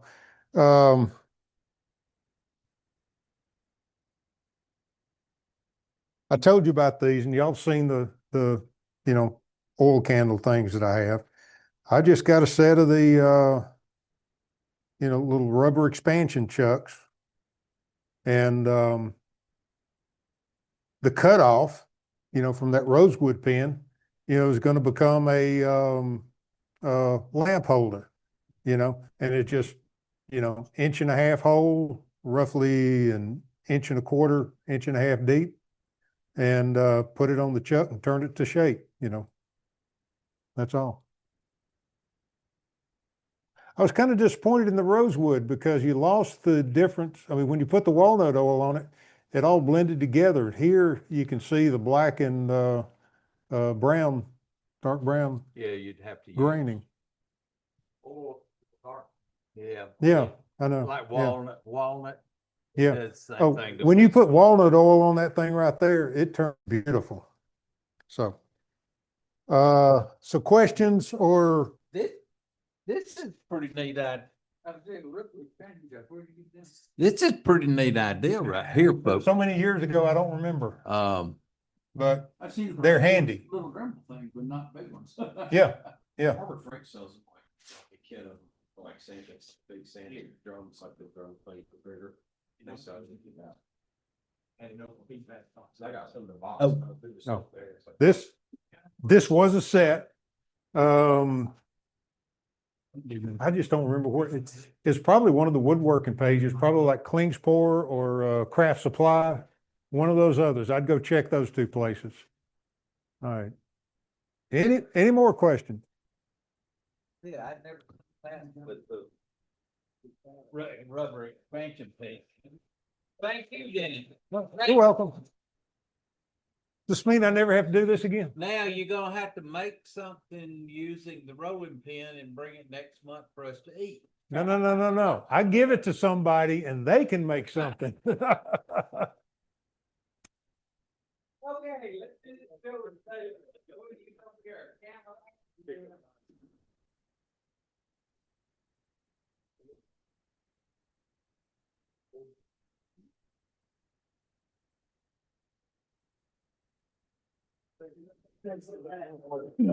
I'm just trying to get out of the way. Yeah, move the back road. Yeah, okay. It's the back road. Yeah, I got it. All righty. Got the cameras doing. Go ahead, ready. Getting it. Let's start down here on this end. Whoa. Hello.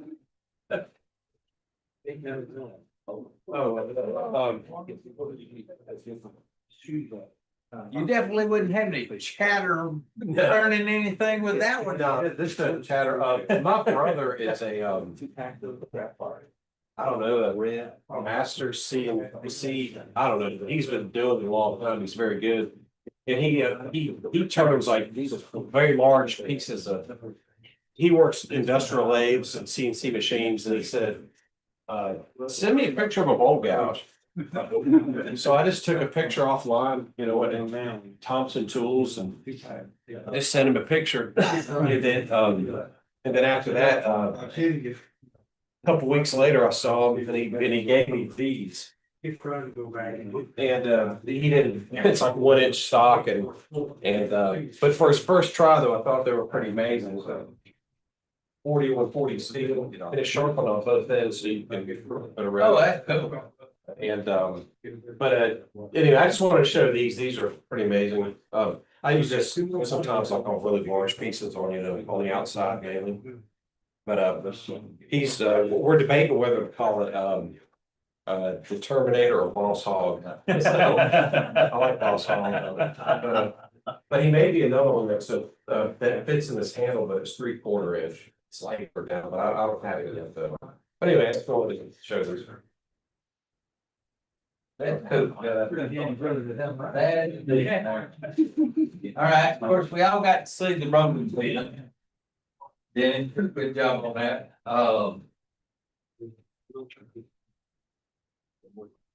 Floyd, Yeah. tell us about your, Oh, that was just a piece of firework experiment. I saw somebody that had done the ring, and I thought, how do you do that? I just started playing with it, and it ended up, this started as a ring, and I liked somebody when I got there, I thought, no, I'm gonna leave that. And then these two were just, I don't have one of them tools, I see people using them tools, cut that.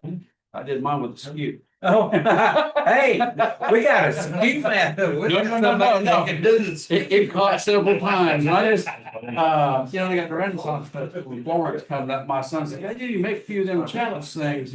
Now, he wants to steal that one, but that was my first one, so I'm keeping that one. But I was just playing around, I just, playing out, trying to burn some piano wire. Trying to learn different techniques. That's pretty good. That's like the next year. For the, yeah, for the bigger one, bigger burn line. Yeah, It's a copper house wiring. yeah. I never tried that. Jim Duxbury uses house wiring to do his bigger burning thing. Did it? I had a buddy- He gets hot real quick. Yeah, and make sure you wear gloves. All right, Jerry. Hey, Yeah, I got we got birds in the house. David Kaiser and I talking about some things for the St. Jude, so I told him I made some, so one thing kind of led to another.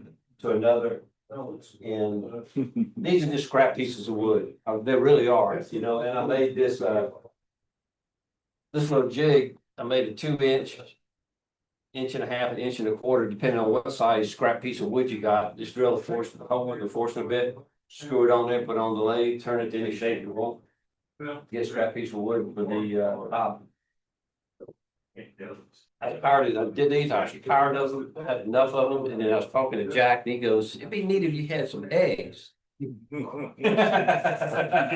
I went out there and I turned some little baby eggs, and I said, well, what you can do with the eggs, you gotta have a nest.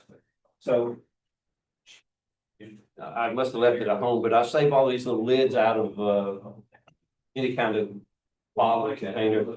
And use them for, if you mix up some epoxy, just put them in that little thing that goes like that. Anyway, I just took this, put a piece of paper towel in the lid. Super glue doesn't work, I can tell you that, because it takes too long, plus it stinks, plus it's brittle. So I said, what can we use? So I just got my glue gun, hot glue gun, put it in a piece of paper in the bottom, put it on there. Do like that, put it around there, and then just build up the edges. Want another roll, put some more shavings in there, then you can just take and cut this, but it's pretty flexible, so it'll fit inside that hole for the birds you go in. And it's just scrap. Good use for sawdust. And then this thing, I just happened to see in the latest Penn State, it's a salt and pepper shaker thing together, about $12. Easy to turn, took about like 15 minutes, you just drill a hole, inch and a half. And then an inch and 1/16 all the way through, put it together, but it's a grinder and shaker. So it's salt shaker and Salt, pepper yeah, grinder. together, you know, it's only like $12. It was a new in the Penn State said new things. I said, I gotta order one of those. But that's a nice thing for gift or something. Hey, Jerry, how old one of those birdhouses that, let me get a picture of the nest.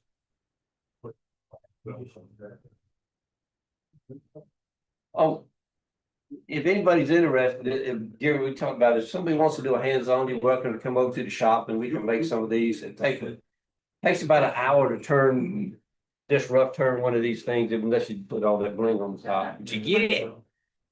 There it is. Oh, yeah. Yeah, the butterfly moves.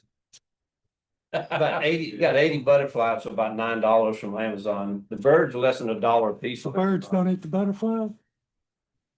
Well, they would if they could get to it. But one's on top and one's The down. birds are glued to the perch, so they can't get up. Oh, okay. Howard. Let's talk about your. He's got holy wood again. This piece of mahogany that was much thicker, and so I split it in half on the lathe. And did some piercing on it and some stippling on it. The colors India ink, and the middle part is stippling with a burner. And so anyway, that's what That would make for a wall hanging or a trimming. Howard, will your wife let you bring that in the house? Will she let you bring that one in the house? Yes, I got it out of the house. I think she doesn't know it. The stuff he's She got must in be his going shop- somewhere today. The stuff he's got in his shop, his wife doesn't want. I think, man, I can't carry that stuff.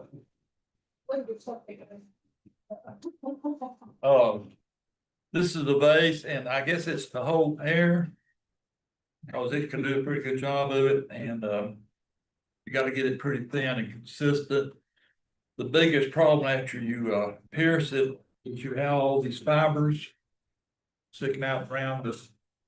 And I did with a Dremel tool, by the way, I pierced it with a Dremel tool.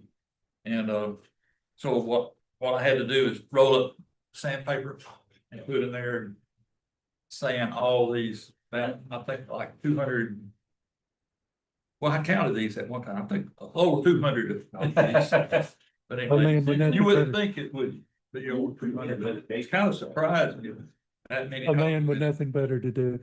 But yeah, don't help. Do what? You sitting in the recliner when you do that? Well, I'm sitting on a stool in my shop. Oh. I need to borrow your pad. Yeah. Hey, Howard, they have medication. Oh.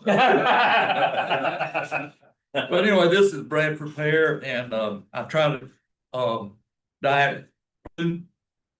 And the more blue dye I put on it, the greener it got. Then it occurred to me that yellow and blue makes green. So Bradford pear is a creamy yellow color, so it mixed with the blue dye and turned green. I think the green came out pretty good. Green came out pretty good.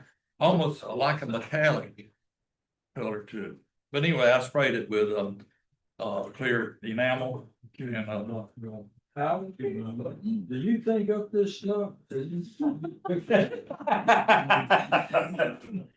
not much use for it, is it? No, I didn't think about that. It won't hold water It for won't some hold reason. It'll hold a lot of fresh air. I got too much time on it. Your grandkids take the pickup things. Yeah. And you can turn some flowers to go. And let them stick out all over. It could be a teal pad. Yeah. Oh, How did you dye it? Did you put it in a bucket of dye or what? well, I mixed that trans tint. You mix it with denatured alcohol. And I had one of these bowls, plastic bowls from the hospital, you know what I'm talking about? And I just filled it up, put it in there and kept turning it and tilting it up, get the bottom and kept rolling around and pull it out and letting it dry. You mean a bed pen? Yeah, yeah. Yeah, there you go, bed pen, that's right. So anyway, that's what happened. That deal. Sounds like somebody that's familiar with those items. Yeah. Okay, Gene.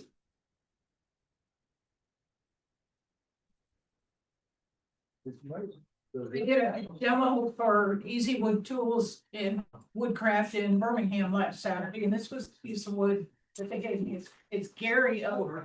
I never heard of it before. When I looked it up, it's Oregon White Oak is another name for it. So it's traveled a good long ways to get to Alabama. And it was just, I just thought it turned out pretty cool. It's a pretty piece of oak too. Nice job. Thank you. Oh, He took a phone call. oh, okay. We'll get him when he comes back.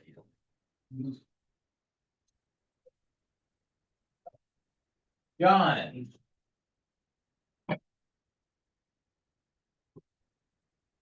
He been playing with the dye too. No, I haven't been playing with that. This is a piece of persimmon. And it has one coat of linseed oil and beeswax mix. It's called tried and true. And that's all it That's is. the That's color. the color. Wow. That was a colorful piece of persimmon. That is a nice piece of persimmon. Yeah. It's a little thin on the bottom, but I didn't make the foam. There you go. There you go. Wayne. Me? Yeah.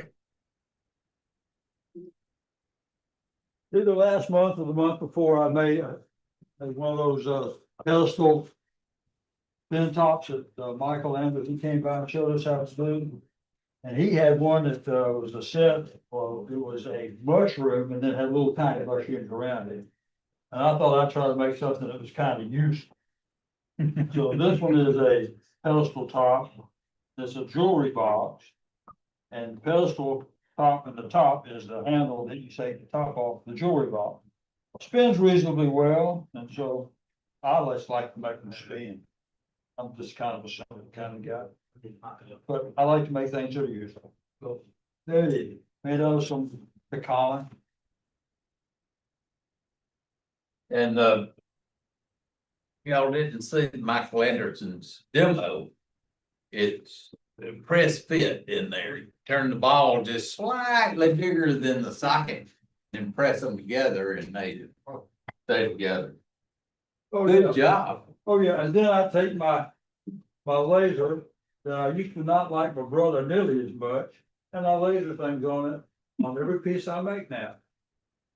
Is that a laser pecker? Maybe I'll go to his wedding someday when he finally gets out. X2. X2. X2, okay. X2 F1. I'm waiting.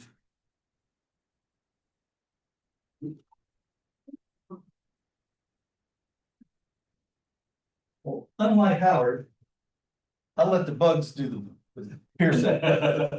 This was a piece of dogwood and I should have chunked it in the fire.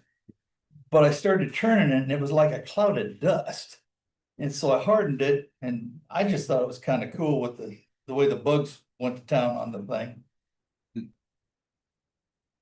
Then the redbud tree in the neighbor's yard fell over and I went and cut a bunch of that up and I had no idea that it looked like that inside. I mean, they're kind of they're pretty when they bloom, but other than that, they're kind of bud ugly. So, I really thought the grain in that was kind of neat. I got a big chunk I'm gonna make a bigger bowl out of. What finish you using? Tongue oil. Really nice. Okay, Steve, we'll go ahead and do yours, and then we'll move to the back. Turn a little base. This is also part of the challenge over there. Same type of wood, same process. Turn the base. I did put epoxy on the inside of it. It is finished with a Minwax spray, clear coat. Then I used a build buffing system. The bottom is engraved with a laser pecker. This one's engraved with a atom stack laser. Both of them same process on the laser, except that one has a little bit more detail to it.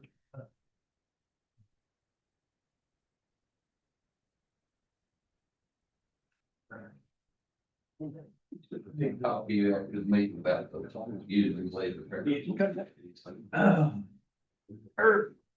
Okay, we got some barnwood pins. Oh, yeah. Yeah. This is more just an idea than anything else. As far as ink pens is concerned, I've done better.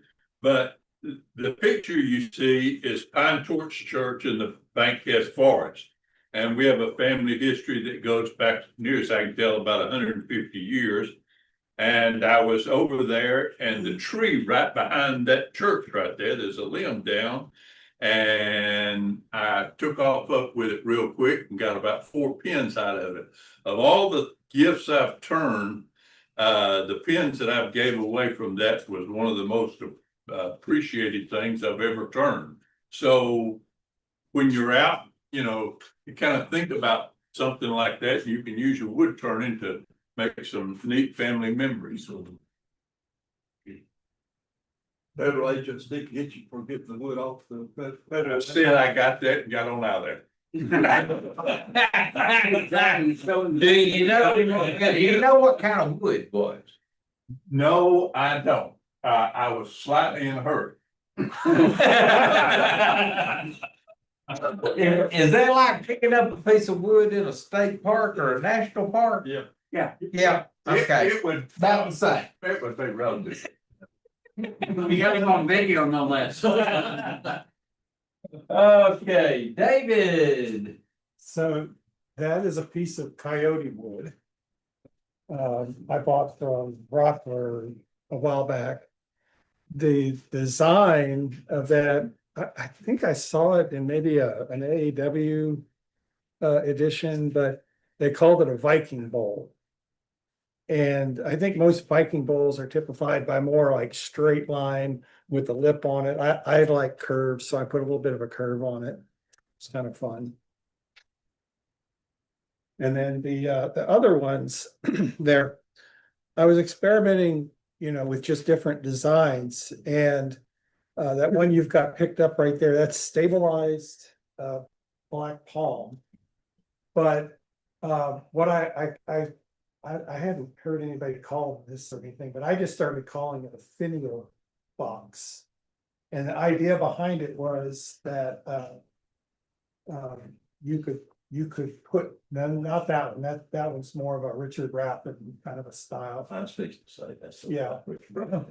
Yeah, that one right there that's a brown ebony, and that piece on the top right there is African blackwood, and it was actually more of a happy accident because I did turn the lid into a funnel and I had committed too much into it, so I figured out that if I put that blackwood on it, turned it in, I could probably rescue it.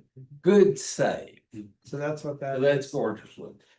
But the finial boxes, the whole idea behind that was that you could put a ring in it. And so for my daughter, when her future husband came calling, I gave him a finial box that he could present the ring to my daughter. So it was kind of my personal way of showing my approval. What type of finish? Beats the shut. What's that? Finish. Finish. Oh, various, like on the Viking Bowl and some of these other ones, it was just 50-50 lacquer thinner and lacquer, clear lacquer. Is what I tend to just go to because it's real quick. Some of it might be more of like just a pure like spray on lacquer finish, like that one that I saved, is what that is. I do a lot of Beal buffing. That just makes it pop.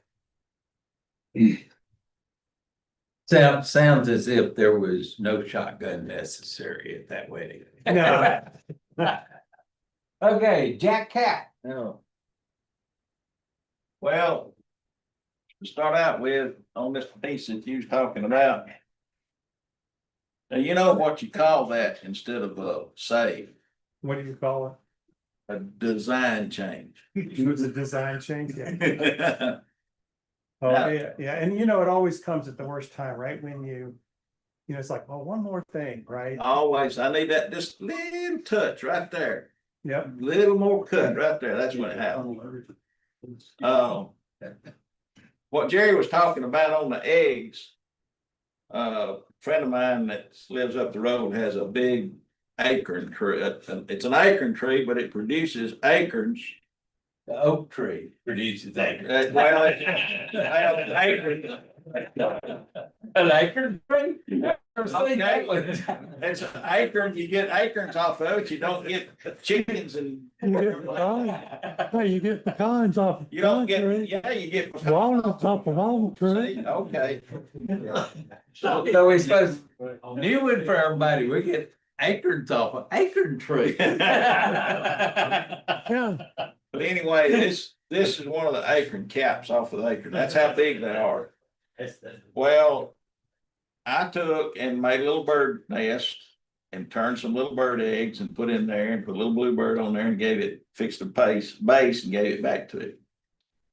Well, he set it on his TV and it sat there all years, along the rest of his life. He set that on his TV. So that's when I said something to Jerry about putting eggs in the birdhouses, and I'm not gonna say what he said the other day. But anyway, he done that, and then Judy done the other stuff. Now, what I done was I got out some stuff, all except this. This is another one of the birdhouse, the wishing well ornaments. Wishing well tree, yeah, wishing well ornaments. We made, this was a challenge piece last month. And Steve won it. And Joyce got everything to make him one of them. And I had enough to make me one. So that's what that is. Then this is a piece of Osage orange that I got from Bob Henry years ago.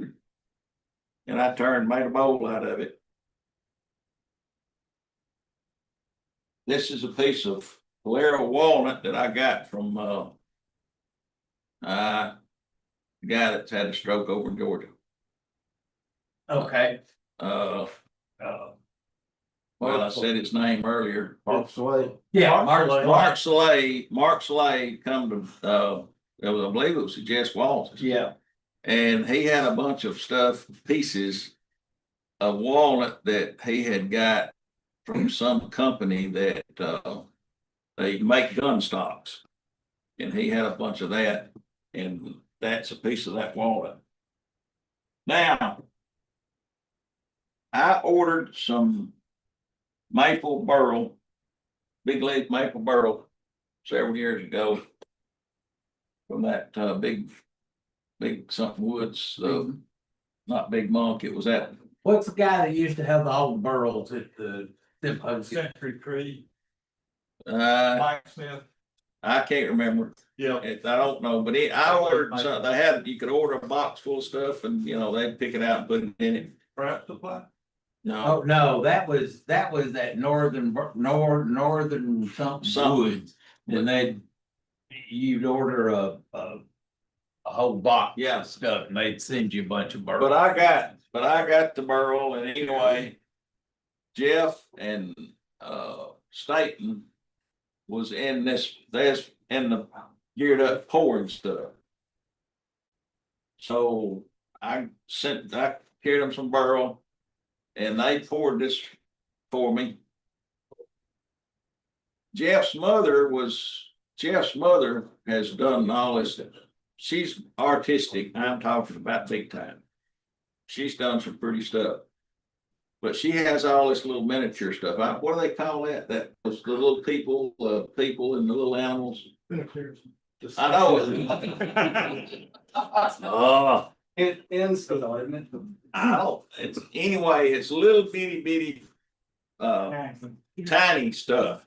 So yeah, micro stuff. So anyway, she put little trees on this burl and the horse in there and a man in there, and then Staten and Jeff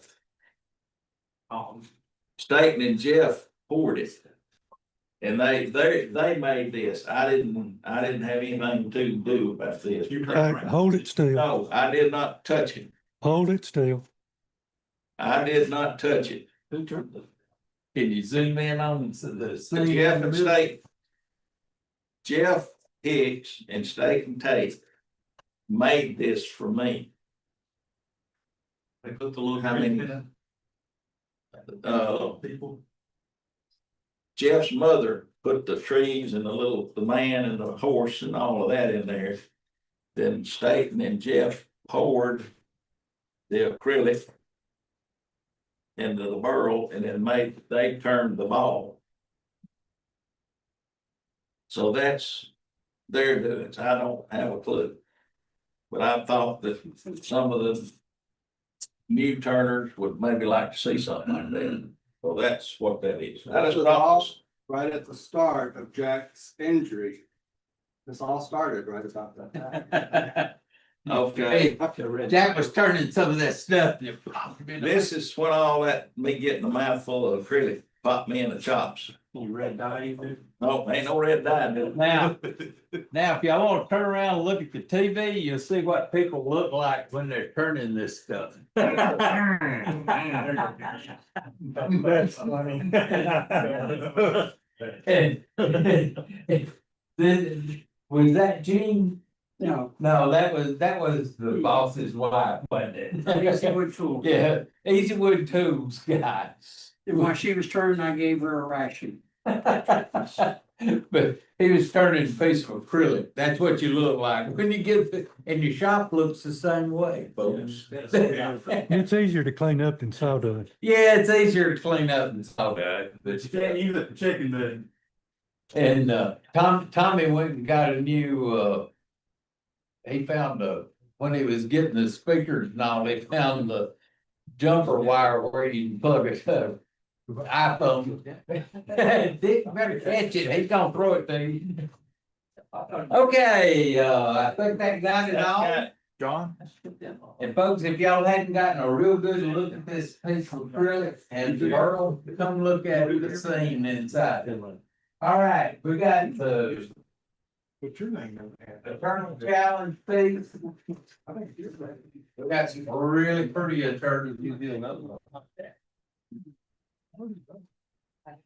Joey. All right, I've already pulled the number up and it's number 11. That's who? Jack DeBlanc.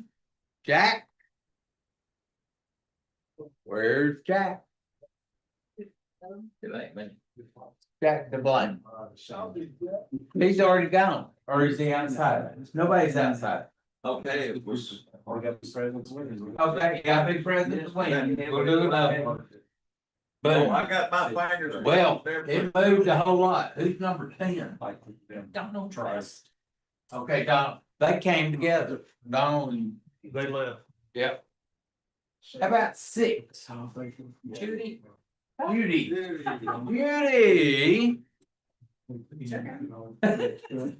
You'll take the challenge, huh? Okay, we have one other thing to give. Who's number 3? David Kaiser. David Kaiser. He left. He left too, okay? Sweet. That's one.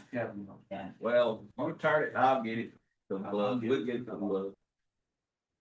Now, you don't have to have it for next month. Oh, Who's number 25? where is Kim? John? $10 gift card to Craft Supply. Hey, Judy, you don't have to have it for next month. We, next month. Ken Davis is 2. I'm so sorry. We got 2 more things. Cause I had my life I won in June, and I bought it for July. All right, guys, if y'all can hear me, we're down to just the raffle stuff, so we're gonna call it Okay. today. We'll see you next time. Thanks. Okay, thanks much.